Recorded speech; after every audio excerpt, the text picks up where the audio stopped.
Wakenya ndugu zangu wapendwa, Tanzania has overtaken Kenya in terms of direct investment. Tanzania is attracting more investors than Kenya. A survey that was carried out by KPMG and other international firms have clearly confirmed that we are now behind Tanzania and Kenya. Indeed, Kenya is no longer attracting direct investment and even the local investors. And when Suluhu Hassan talked about this some few months ago, many Kenyans did not listen to her. Ladies and gentlemen, sikilizeni ndugu zangu vile Suluhu Hassan, president wa Tanzania, alisema siku kadhaa zilizopita. Kwa mfano nilikuwa namsikiliza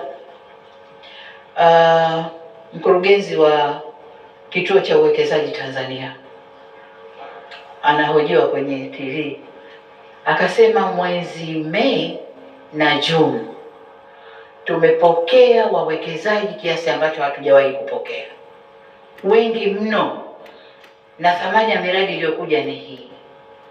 Lakini ukitizama sababu ni nini? Sababu ni kwamba kwa jirani kuna wakamoto, na mwekezaji hakai kuna kuwaka moto, wanakimbia wanakuja zao kwenye amani na utulivu. Ni waombe tutunze amani na utulivu tulionao. Tunapotofauti, miradi itakuja, maendeleo yatafanyika, wafanya biashara watakuja, wawekezaji watakuja nchini, pesa itakusanywa, mambo yatakwenda. Tukiparurana na kugombana na nini, wale wanaokuja wanatusikiliza, wanasema kule hakwendeki. Ladies and gentlemen, that was Suluhu Hassan, the President of Republic of Tanzania, and you can only trust Suluhu Hassan. If you are asked, whom do you trust between Suluhu Hassan and William Samoei Ruto?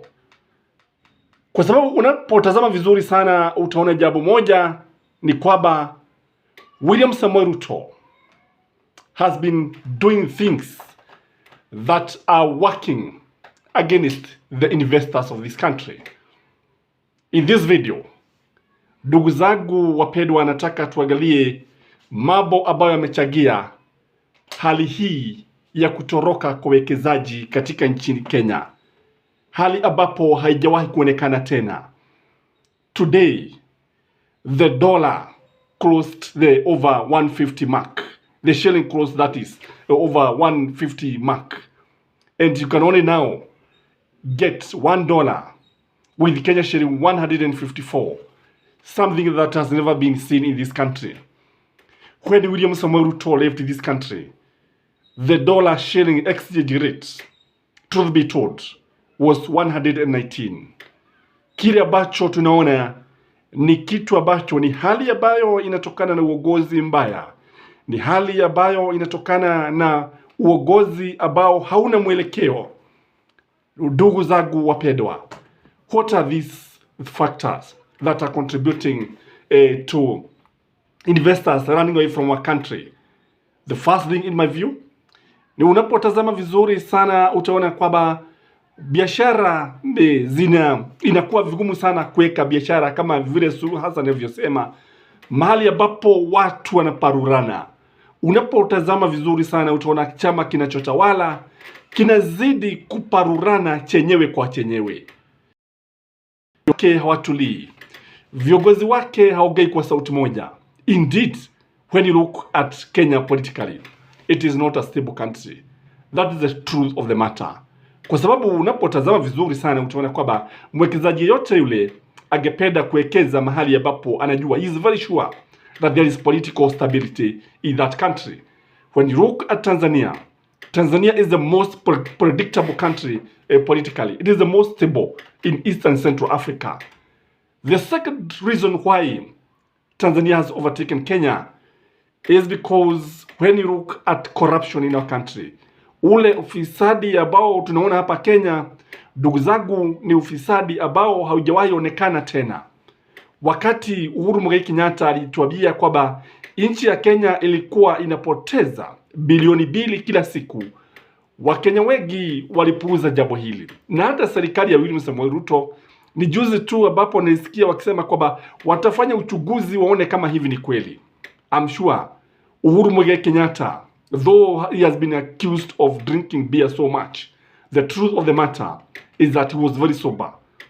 He was very sober economically, politically, and everything. When you look at Uhuru Muigai Kenyatta, he had steered this country in the right direction. The other factors that are making the country lose investors is because of poor economic policies. When you look, for instance, the way Kenyans are being taxed, ni mwekezaji yupi ambaye atakuja kulipia watu ambao amewajiri kazi kisha analipia kununua nyumba na hana hakika kama hata zile nyumba watazipata? Tell me, would you go and put your money where you are supposed to pay housing levies for the employees, and the employees are also supposed to give housing levy where they are supposed to give? If you give 500,000 or 50,000, the employee give the same amount because you are supposed to match shilling by shilling. Ni mwekezaji yupi ambaye atakuja because here you require excess capital for you to come and invest in such a country. Again, when you look at the overtaxation, utaona kwamba Kenyans are heavily taxed.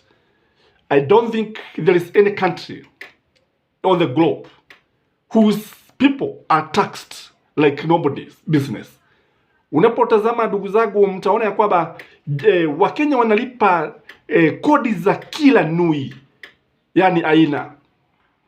Wanalipa kodi za nyumba, wanalipa kodi za bima, that is universal health, whatever, kodi za pay as you earn ama pay as you suffer. They pay VAT, and I now understand anytime we may be getting inheritance tax. That is the truth of the matter.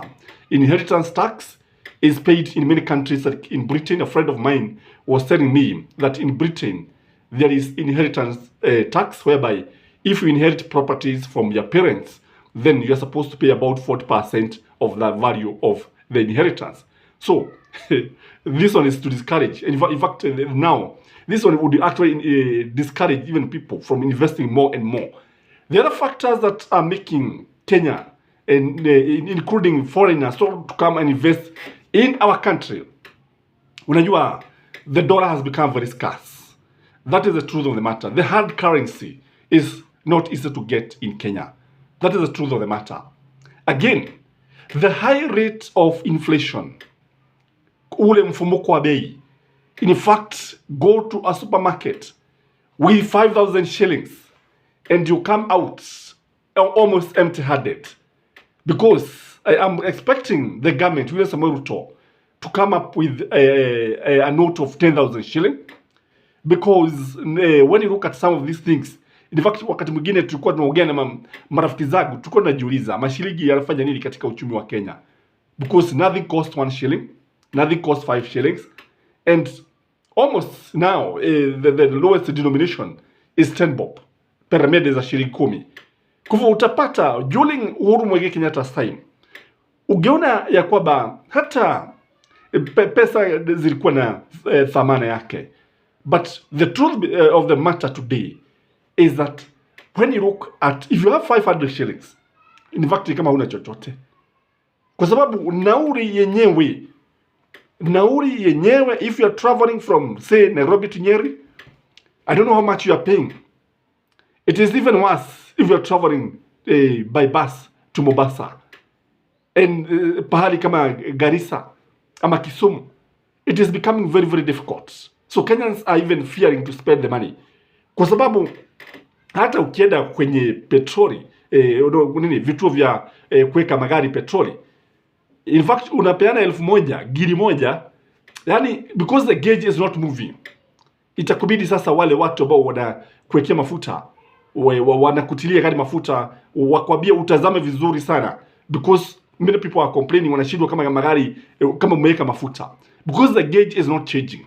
It is not moving. That is the truth of the matter. So Kenya has been overtaken by Tanzania. And Kenya, if the situation continues like this, I think we are going to lose it. Na kule kuenda, kwa sababu tunaona the bloggers of UDA kila wakati wakijaribu kumribikizia au kumsigizia Uhuru Muigai Kenyatta that you are here because of Uhuru Muigai Kenyatta. No, it is not the case. Uhuru Muigai Kenyatta left this country in a better position. And in any case, we should not be arguing about Uhuru Muigai Kenyatta. The last time I checked, Uhuru Muigai Kenyatta was not the president of the Republic of Kenya. It is William Samoei Ruto, deputized by Rigathi Gachagua, and the buck stops with the president.